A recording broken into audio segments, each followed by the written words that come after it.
అందరికీ నమస్కారం. నేను మీ పిసిరెడ్డి. ఈ ప్రపంచంలో అత్యంత సవకైనటువంటి పని ఏంటంటే నీతులు చెప్పటం, సలహాలు ఇవ్వడం.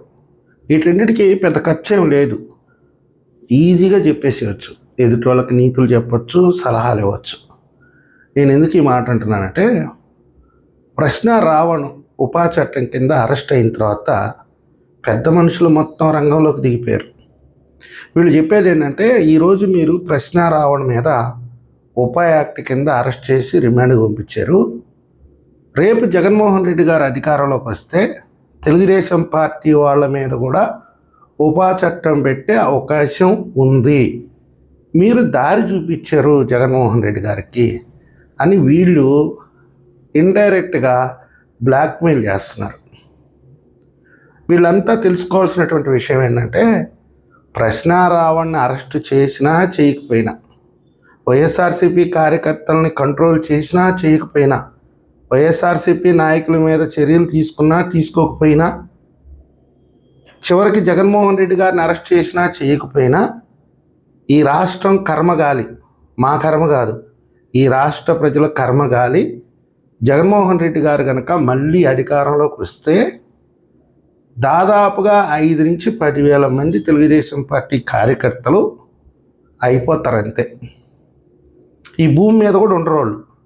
ఎక్కడికో పారిపోవాల్సిన అవసరంలా. ఈ రాష్ట్రం అనేది రావణ కాష్టం అయిపోద్ది, తగలబెట్టేస్తారంటే. రేపు 2029లో వైఎస్ఆర్సీపీ మళ్ళీ అధికారంలోకి వస్తే ఈరోజు తెలుగుదేశం పార్టీ వైఎస్ఆర్సీపీ వాళ్ళ మీద చర్యలు తీసుకున్నా తీసుకోకపోయినా వాళ్ళు మాత్రం ఖచ్చితంగా ఎవరిని బతకనివ్వరు. వాళ్ళే చెప్తున్నారు కదా, ఈ మధ్య కొంచెం పాటలు కూడా పెడుతున్నారు, రప్ప రప్ప నరుకుతామని.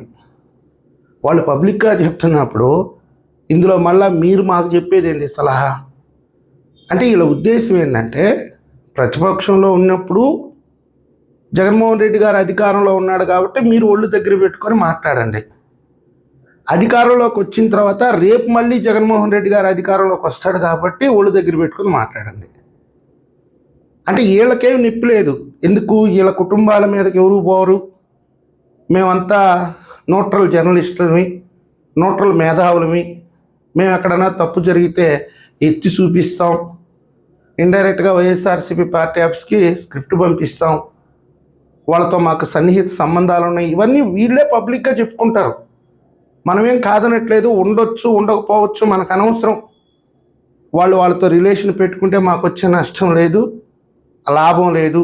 మీరు ఒక న్యూట్రల్ అని ముద్ర వేసుకున్నప్పుడు, మీరు ఎదుటి వాళ్ళకి సలహాలు ఇచ్చేటప్పుడు అసలు వీళ్ళు ఎంత మానసిక వేదనకి గురవుతుంటే ఈరోజు వీళ్ళు మాట్లాడుతున్నారు, ఈ రకంగా కేసులు ఎందుకు పెడుతున్నారు అనే దాని మీద మీరు విశ్లేషణ చేయాలి.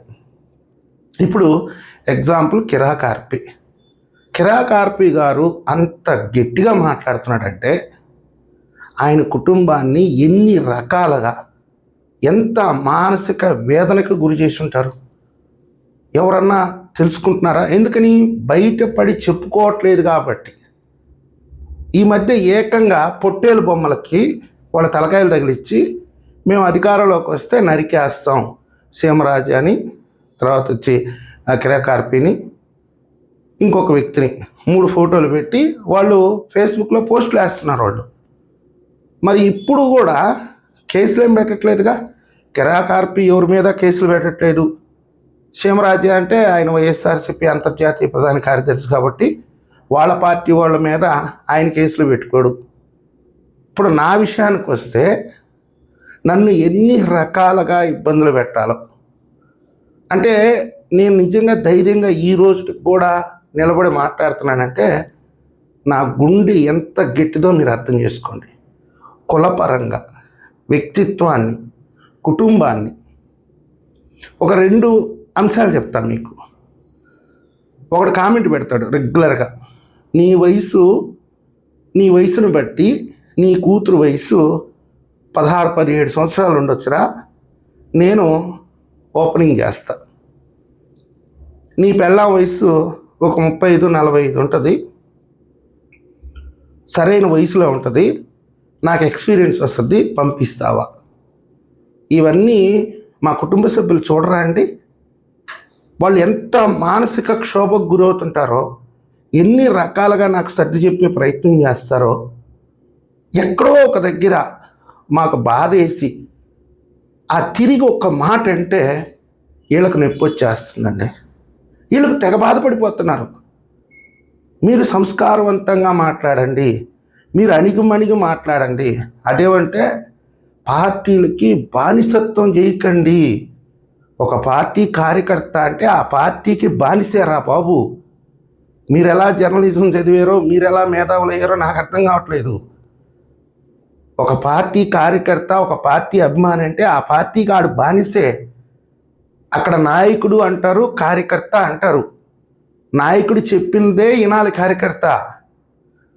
దాన్ని మీరు బానిసత్వంగా వర్ణించుకుంటారో లేకపోతే ఇంకే ఏ రకంగా దాన్ని మీరు చూస్తారో అది తర్వాత విషయం. ఒక పార్టీకి కార్యకర్త అనేవాడు సైనికుడు. రాజు ఏది చెప్తే అది చెయ్యాలి. రాజు అధిపాజ్ఞల్లోనే సైనికులు ఉంటారు.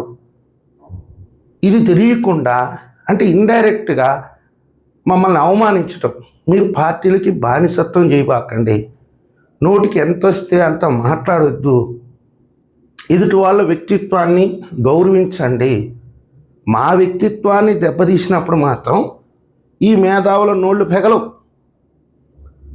మేమేదన్నా ఒక్కసారి అంటే 100 మాటలు వాళ్ళు అన్న తర్వాత ఒక్క మాట మాట్లాడితే అప్పటికప్పటికే వీళ్ళకి వ్యక్తిత్వాలు, గౌరవాలు, ప్రతిష్టలు అంటే ఎవడికో జిలపుడితే వీళ్ళు ఎందుకు గోక్కుంటున్నారో మాకు అర్థం కాదు. ఇప్పుడు TV5 సాంబా గారు ఆయన్ని ఎంత నికృష్టంగా మాట్లాడాడండి. ఆ ప్రశ్న రావణ్ అనేవాడు. ఆ రోజు మీరు స్పందించవచ్చు కదా. TV5 సాంబశివరావు గారికి ప్రశ్న రావణ్కి ఏం సంబంధం రా మీ ఇద్దరికి, నువ్వెందుకు రా సాటి జర్నలిస్టుని తిడుతున్నావు అని చెప్పి అడగొచ్చు కదా. ఇప్పుడు జర్నలిస్టు శివ, మరో నేత్రం శివ అని నీచాతి నికృష్టంగా మాట్లాడి ఉంటున్నాడు ఆ ప్రశ్న రావణ్ అనేవాడు. ఇంకా రాములమ్మని ఎవరిని వదిలిపెట్టాడండి వాడు? ఒక్కడి పేరు చెప్పండి. ఫలానా వ్యక్తిని వదిలిపెట్టాడు రావణ్ అనేవాడు అని చెప్పి ఒక్కడిని చెప్పండి. పవన్ కళ్యాణ్ గారిని, జనసేన పార్టీని, పవన్ కళ్యాణ్ గారి కుటుంబాన్ని, అరే వాడు భాష ఏంటి, వాడు మాట్లాడే విధానం ఏంటి, ఈ రావణ్ అనే వ్యక్తి మీద మొట్టమొదటగా స్పందించింది మా నాయకుడు మహాసేన రాజేష్ గారు. మా నాయకుడనే అంటాను, ఆయన మా పార్టీలో ఎమ్మెల్యే టికెట్ వచ్చింది ఆయనకి. కాబట్టి మా నాయకుడు మహాసేన రాజేష్ గారు మొట్టమొదటగా స్పందించి తెలుగుదేశం పార్టీకి కూడా చెప్పాడు. ఆయన వీడు చేసేది చట్ట వ్యతిరేకం, హద్దులు మీరిపోతున్నాడు, కులాల మధ్య చిచ్చుపెట్టే ప్రయత్నం చేస్తున్నాడు, మతాల మధ్య చిచ్చుపెట్టే ప్రయత్నం చేస్తున్నాడు, వీడి మీద చర్యలు తీసుకోండి అని ఆయన గగ్గోలు పెట్టాడు. కానీ ఎవరు పట్టించుకోలే. ఆయన తర్వాత స్పందించింది నేను. ఈ రాష్ట్రంలో పవన్ కళ్యాణ్ గారి సొంత నియోజకవర్గానికి వెళ్ళి పిల్లలతో ఇంటర్వ్యూ చేస్తే ఆ కాకి చొక్కా ఎర్ర కండువా వేసుకొని పెద్ద పెద్ద ఎత్తున షూటింగ్ చేసుకొని అక్కడ మాట్లాడితే ఇది చట్ట విరుద్ధం, మావోయిస్టు భావజాలంతో చిన్నపిల్లల దగ్గరికి అంటే చదువుకునే పిల్లల దగ్గరికి వచ్చి మాట్లాడటం అనేది నేరం, దీని మీద చర్యలు తీసుకోండి అని చెప్పి నేను ఒక వీడియో కూడా చేశా. మరీ మితిమీరి మాట్లాడుతూ ఉంటే 2-3 వీడియోస్ చేశా నేను ఆ రావణ్ అనే వ్యక్తి గురించి. ఈరోజు ఉపా చట్టం కింద రావణ్ అరెస్ట్ చేయడంతో ఫస్ట్ ఏమో పాజిటివ్గా మాట్లాడేశారు, వాడికి పాజిటివ్గా ఇది అన్యాయం, అక్రమం అన్నారు. తర్వాత అయ్యో వీడు ఇంత నీచుడా, నికృష్టుడా అంటే మీకు మొదట వాడి గురించి తెలియదు, తెలుసుకున్న తర్వాత మాట్లాడటం మొదలుపెట్టారు. అంటే ఆ సబ్జెక్ట్ మీద మీకు అసలు అవగాహన లేదు, మీకు ప్రపంచం ఎట్టుపోతుందో మీకు అవసరం లేదు, వాడు ఎవరిని ఇబ్బంది పెడుతున్నాడు, ఎవరిని పంటబూతులు పెడుతున్నాడు అనే సంగతి మీకు తెలియదు. మీరేదో స్క్రిప్ట్ రాయించుకుంటారు, మీ వీడియోలు మీరు చేసుకుంటారు, మీ బతుకేదో మీరు బతుకుతున్నారు, మీ వ్యాపారం ఏదో మీరు చేసుకుంటున్నారు. మరి అనిపించుకున్న వాళ్ళకి ఎంత బాధ ఉంటుంది? ఇవన్నీ మీరు పరిగణలోకి తీసుకోరా? అంటే నోటికి ఎంత మాట వస్తే అంత మాట మాట్లాడేస్తే దాన్ని మేము ఖండించకూడదు, చట్ట ప్రకారం ఎలాంటి చర్యలు తీసుకోకూడదు. అయినా కానీ కిరాకార్పి ఏమన్నా కేసు పెట్టాడా, సీమరాజు ఏమన్నా కేసు పెట్టాడా, TV5 సాంబశివరావు గారు ఏమన్నా కేసు పెట్టారా, శివ గారు ఏమన్నా కేసు పెట్టారా, పోనీ నేనేమన్నా కేసు పెట్టానా? ఈ రోజుకు తిట్టే వాళ్ళని కూడా చూస్తూ గమ్ముకు వదిలేస్తున్నాం కదా మేము. మరి జనసేన పార్టీ అధినేత మీద మాట్లాడినప్పుడు ఎంతకాలం ఓర్చుకుంటారు వాళ్ళైనా మటుకు? దాదాపుగా 4-5 సంవత్సరాల నుంచి చూస్తూనే ఉన్నారు. ఇంకా వాళ్ళకు కూడా ఓర్పు నశించిపోయింది. నేను ఆల్రెడీ మా తెలుగుదేశం పార్టీకి ఒక రిక్వెస్ట్ పెట్టా, ఇతని గురించి ఎవరైనా పెద్ద మనుషుల చేత ఇతనితో మాట్లాడించండి, కేసులు పెట్టొద్దు, ఇతని చేత మాట్లాడించి ఏదైనా ఒక వార్నింగ్ ఇప్పించేసి వదిలేయండి.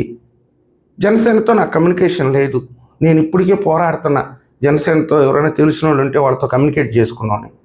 కాబట్టి మా తెలుగుదేశం పార్టీకి పంపిస్తే చూద్దాం ఒక 2 రోజులు అన్నారు. 4-5 రోజుల్లో ఆ ఇష్యూ పెద్దదైపోయింది, అరెస్ట్ చేశారు, బొక్కలు వేసేసారు. మీరు ఎందుకు మాట్లాడుతున్నారు దాని గురించి? ఈరోజు రావణ గురించి తెలుసుకొని ఈరోజు రావణ గురించి సపోర్ట్గా మాట్లాడటం ఏంటి? మీరు మళ్ళీ మాట్లాడటం ఏంటి? పెద్ద ఛానల్స్కి ఎందుకు వీడి గురించి అని మాట్లాడతారు? అంత అవసరమా ఈ ఇష్యూ మీద ఇంత డిబేట్లు, ప్రతిరోజు ఇదే పని అని చెప్పి వీళ్ళు కోచింగ్ చేస్తారు.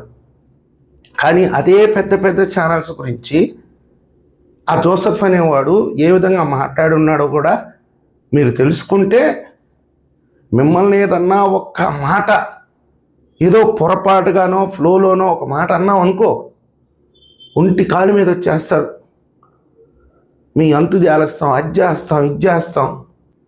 కానీ మమ్మల్ని వ్యక్తిగతంగా దాడి చేస్తుంటే మేము దాన్ని ఎదుర్కొంటే మాత్రం మాకు తప్పు, మేము బానిసలమి, వ్యూస్ కోసం, సబ్స్క్రైబర్స్ కోసం వీడియోలు చేస్తున్నారంటే టీడీపీ వాళ్ళు.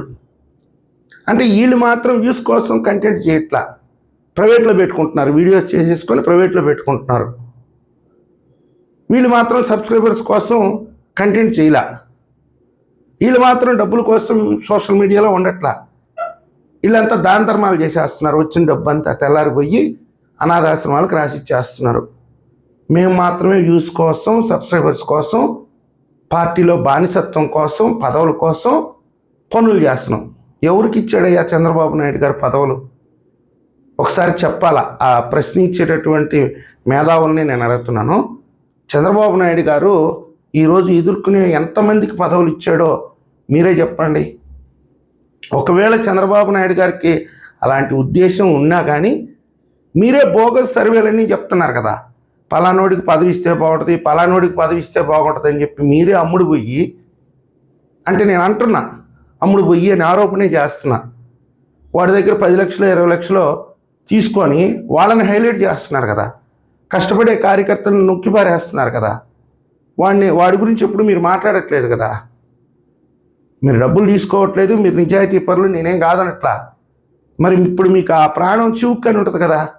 మరి అలాంటిది ఈ ప్రశ్నారావణు, ఈ వైఎస్ఆర్సీపీ వాళ్ళు ఇంత నికృష్టంగా మాట్లాడుతుంటే ఏదన్నా దాన్ని ఖండిస్తే కేసులు పెడతాడు రేపు జగన్మోహన్ రెడ్డి అధికారంలోకి వస్తే. కాబట్టి మీరు నోరు మూసుకొని గమ్ముగా ఉండండి అని చెప్పి వీళ్ళు ఇండైరెక్ట్గా మమ్మల్ని భయపెట్టడం, బ్లాక్మెయిల్ చేయటం. దీని ఉద్దేశం ఏంటి?